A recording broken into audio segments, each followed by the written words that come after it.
How do you know that a child's motoric movements are developing optimally? Here is a short screening test that can be performed with a grade R, kindergarten, or grade 1 child.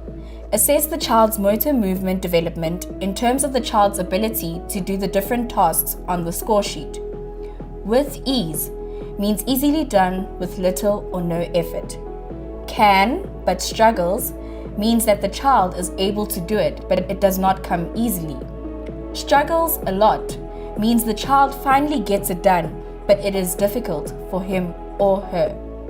Cannot do it at all means the child is not able to do the task. The screening tool is available for download from the Knowledge for Action website.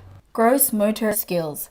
The first thing that we will check is the child's balance in terms of walking balance. Heel to toe walking on line, forwards and backwards. Show the child that the one foot should touch the other one as he or she is walking on a line. Heel to toe walking without line, forwards and backwards.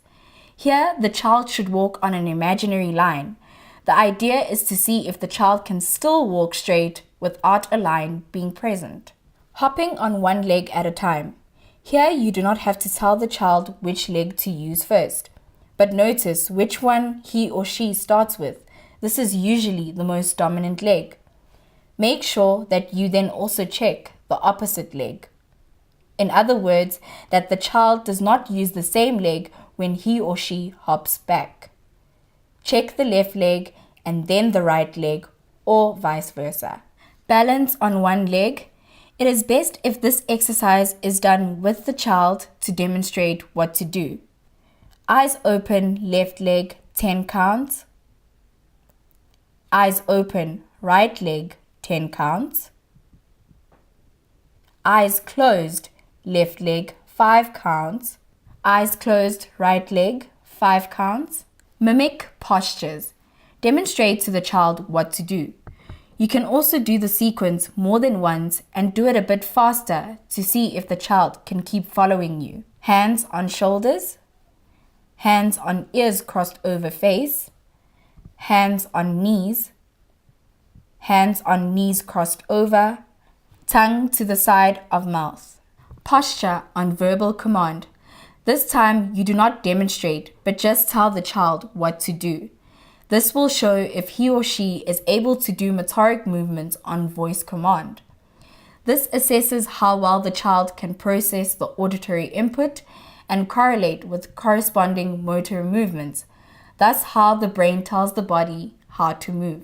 Put your one hand on top of the other hand. Put your one foot in front of your other foot. Put your hands on your back. Rub your tummy. Reach out as far as you can. Posture against gravity. Gravity has a constant influence on our motor movements. These tasks assess how well the little body can withstand the gravitational pull. Lie on your back and try to make your body into a ball. The tighter the ball, the better.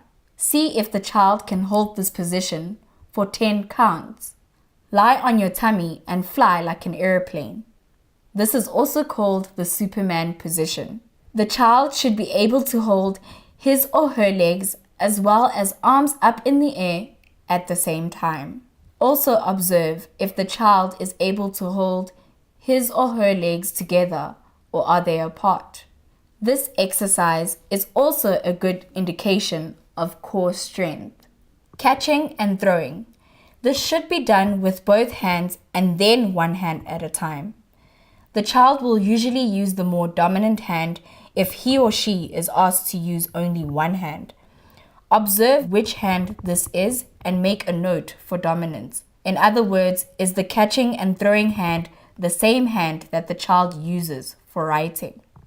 It is also much easier to catch and throw a beanbag than a ball, as the ball moves faster. Notice the child's possible difference in ability between the two. Catch and throw. Catch. Ball, both hands. Ball, one hand. Beanbag, both hands. Beanbag, one hand. Throw. Ball, both hands. Ball, one hand. Beanbag, both hands. Beanbag, one hand. Stride jumps. Check the child's ability in doing the same side and opposite side of the body. Unilateral, same side. Contralateral, opposite side. Leg slaps. Check the child's ability in doing the same side and opposite side of the body. Unilateral, same side. Contralateral, opposite side. The following general gross motoric movements can also be checked under the section marked as general. Bouncing a big ball. See how well the child is able to control the ball. Jumping jacks, arms only, shoulder high. Is the child able to let the legs and arms go out at the same time? Galloping. This can be done in a circle or up and down. Skipping. Not all children can skip at grade R kindergarten age, but the child should be able to do it in grade 1. Wheelbarrow walk. This is usually a fun exercise to do in pairs. This also checks and practices the child's core strength. Infinity walk. The infinity walk can also be done as a class exercise. See if the child is able to do the crossover in the middle. The infinity walk can then also be checked as a fine motor activity. Fine motor skills. Pencil grip. Pencil grip may differ in terms of the child's stage of development. By the middle to the end of grade R, kindergarten, the correct pencil grip, thus the tripod grasp, should be in place. A correct pencil grip is important as it has an influence on the child's ability to control the pencil during writing. Tracing between two lines. This exercise checks how well the child is able to control and direct the pencil. The following should be assessed. Directionality. In which direction is the child going around the figure? Smooth movements.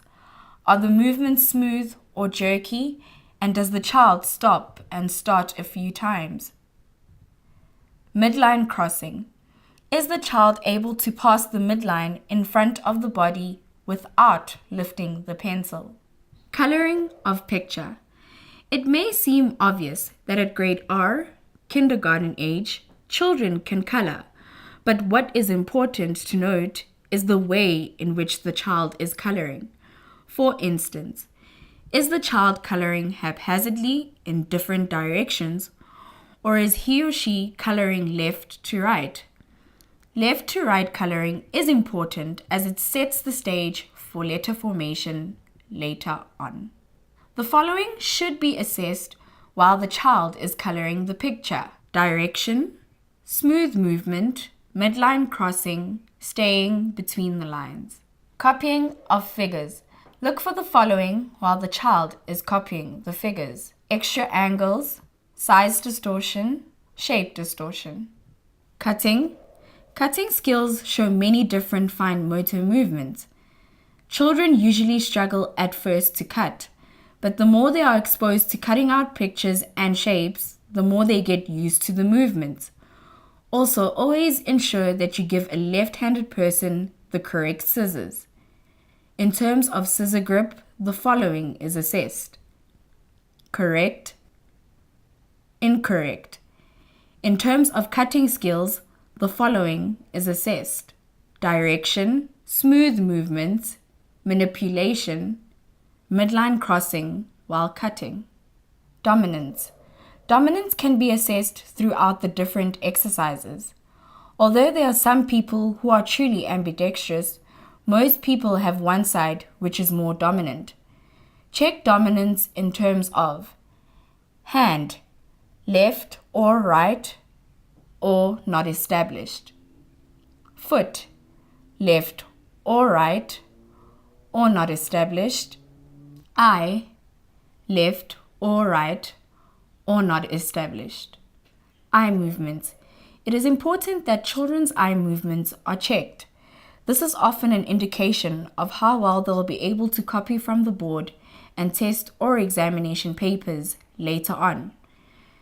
A pen, pencil, or your finger can be used to direct the child's gaze. Assess eye movements in terms of horizontal, left to right, vertical, up and down, diagonal, across, tracking, around, near and far, quick localization. Thank you for joining us today as we explore children's motor development. For more information on this and many other topics on child development, visit the University of Johannesburg's Knowledge for Action website.